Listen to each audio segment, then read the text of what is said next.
I'm Jess of Jess Saying, and welcome back to another episode where I will be talking about the best RPG of 2024 that you're not playing. You haven't even heard of it. And if you have, then, well, you should play it. And if you've played it, then the title is a lie. I'm sorry for lying to you. I hope that we can repair our relationship and let's see how we go. Yeah? Okay. All right, let's sail to the Podbean.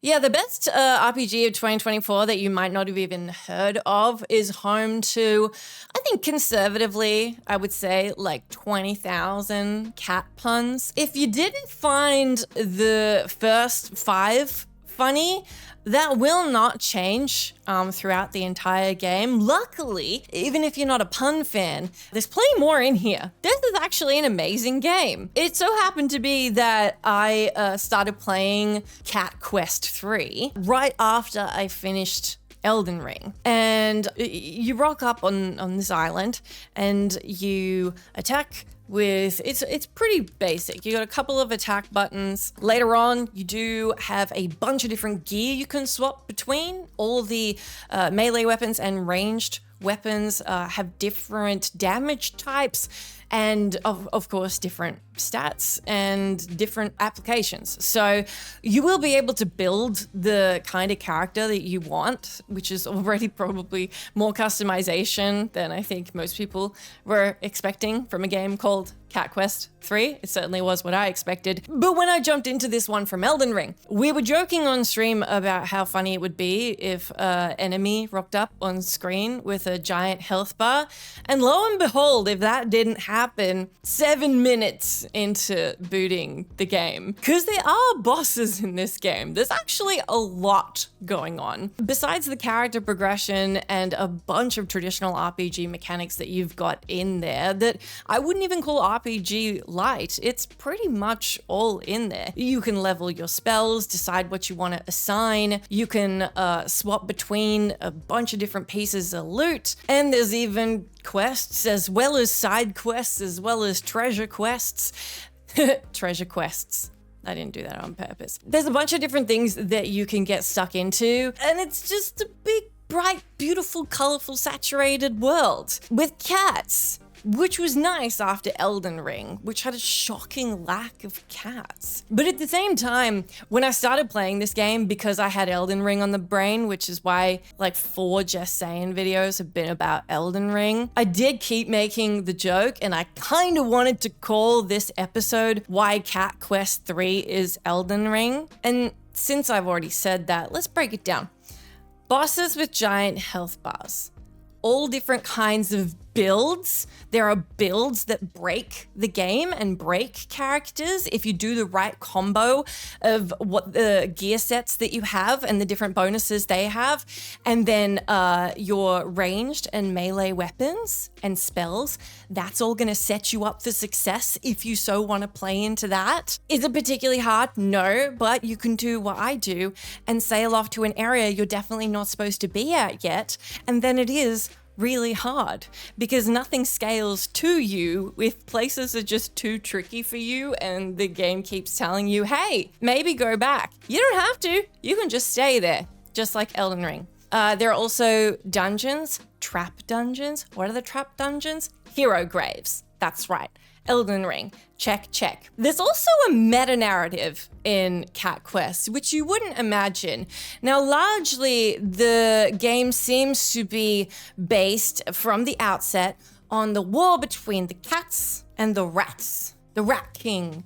Ooh, magical, glowing purple guy. What's going on? Is he immortal? He can't be killed.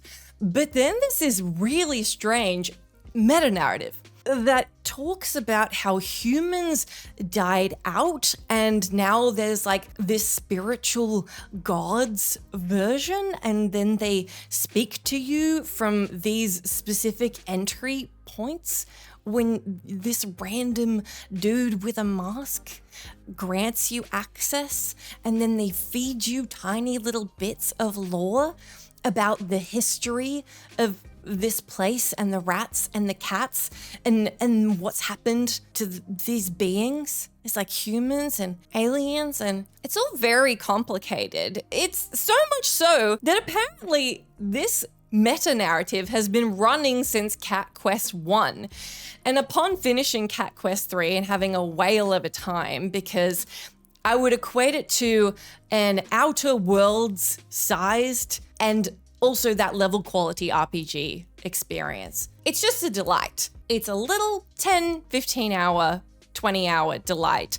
But when I finished it, I just wanted more Cat Quest. And I was especially intrigued by the narrative elements that seemed to be hinting at quite a thematically, historically complex set of lore tidbits that I didn't have reference for. And it leaves you on a cliffhanger too. And I really wanted to know what was going to happen next, and I can't. So I was like, I'll go back to the first one. And the first one starts off all this talk about, whoa, what's happening? It's kind of wild. The game's also like the perfect size. If it's not Elden Ring, I would equate it to something like Sid Meier's Pirates. It's sort of like if Torchlight, Elden Ring, and Sid Meier's Pirates had a baby. Yeah, I think that's what it's like. The dungeon crawling isn't intense though. Nothing's procedurally generated, which I love. So everything is just perfectly laid out. You have just the right size map with like a bunch of different islands and archipelagos, well, they're probably called peripelagos because everything has a cat name. There's like delightful little animals. You'll get sent around to do strange errands, but the game obviously has a sense of humor about itself. I just assumed it would be sort of like a dumb kids game, but it's more like it's charming and it's just bright and fun. It obviously doesn't take itself too seriously in the pun elements and humor elements, but at the same time, there's the complicated mechanics in there. And like I said, if you want to make it harder, you can just go off into areas that you're not tough enough for yet. And it genuinely had me bashing my head up against a wall a couple of times. Again, because I should have gone back, but I didn't want to go back. I wanted to beat that boss right then and there. The bosses are quite interesting and clever as well. There's different themes for each of the places. There's an octopus way up north called Takamiawi. And they all have a certain environmental layout for their islands, and everyone does different damage types, so you have to be aware of what's happening. There's little things to do, like little bubble spots where you can take conch that a mermaid's given you to basically pull up loot that's been hidden down there. And half the game you go around seeing those spots, but they don't really mean anything to you. So it has that nice Metroidvania thing where you get access to something that then unlocks a bunch of things before, and you can muddle on through and have that really firm feeling of environmental progression as well as character progression and story progression. It doesn't outstay its welcome, but it also doesn't feel like it's too curt of an experience. It's sort of just neat and everything feels just right. The level of challenge feels just right. The size of the map, the size of the islands, the amount of side quests. When going back to Cat Quest 1, that was quite good too, but it was a little rough. So it definitely feels like they figured out how to get things perfect this time. I'm so sorry. I haven't played Cat Quest 2, but I think those were sort of proving grounds, and they had something really good. They had the right clay. It was just about getting the mold down. And I think this third time, they've created something that's really fantastic. I really wanted to tell you about it because I think it would be so easy to slide this one aside, thinking I'm not gonna go play Cat Quest 3.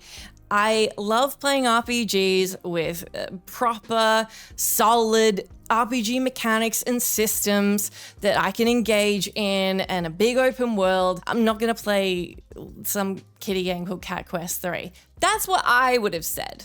I only played this one upon the recommendation of one of my regulars, and I'm so glad I did.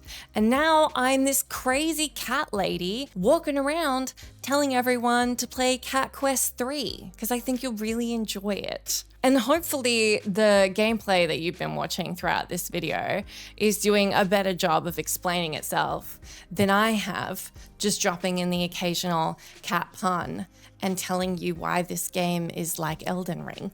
The dungeons are all just the right size. There's enough secrets and things hidden around that you're rewarded for exploration, but it's not so much so that it feels inundating in how much you have to check every crevice. There's little quality of life things like when you have cleared a certain location, it ticks it off and tells you. And like I said, nothing's procedurally generated, so everything looks pretty nice. Everything's set out in a particular way, and almost everything is a landmark. Almost everything is something special. I would say the standout is certainly, one of the standouts is the Meowtalica concert that you can get a ticket to attend. Excellent. Personally, I was a big fan of the lightning spells and hitting everyone with constant waves of lightning. That was great. There's also, if you do want it, a set of challenge dungeons right in the middle where I think you can endlessly just keep beating up levels as you go, and it will keep spawning in different mobs and bosses and what have you. But there's something cool about switching up your playstyle, figuring out what spells to have in your arsenal, what's going to suit you best. And then when you do inevitably hit a new area and you're like, that person is killing me, it's like, cool, we got challenge again. That's great. And I think you can keep that pretty even. So there's stuff that you'll be able to stomp, and there's still characters in the world who will give you a run for your money. There's also the sheer joy of sailing your ship around, and that made me feel just like when I played Sid Meier's Pirates, which is my favorite pirate game. This one will be second. Are we calling them pirates? Cat pirates. I think so. There's something just like sweet about sailing around, and then you jump off at an island and then you just grab your boat again. You can also upgrade the boat in a bunch of different ways. You can kit it out exactly how you want defensively with different ammo types, and then there are various buffs as well. So even that has a bunch of customization. Pretty much everything does. And it's worth saying your cat has customization too, not in really the way they look from the outset, but there are lots of outfits, and there is a vanity mirror. So if you want to put on something particular, but then still have the outfit that makes you look like the Meowtalica cat, you can totally do that. It seems really silly, and that's because it is. It is really silly, and like I said, it's full of puns and bright stuff, but it's also full of just these really heartening, cute moments. A lot of the villains are actually sympathetic and have really interesting things to say. The backstory of the Rat King in particular is really solid. Pirate King.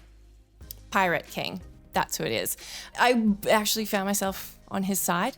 There's a bunch of different NPCs to meet and a satisfying amount of RPG mechanics in here as far as gear and magic and smithing and just an open world that's nice to walk around. And also, it's not greige, which is nice. Cat Quest 3. It's not greige. The best RPG of 2024 you're not playing. Probably. Unless you are. In which I hope you're having a good time. Okay. Bye!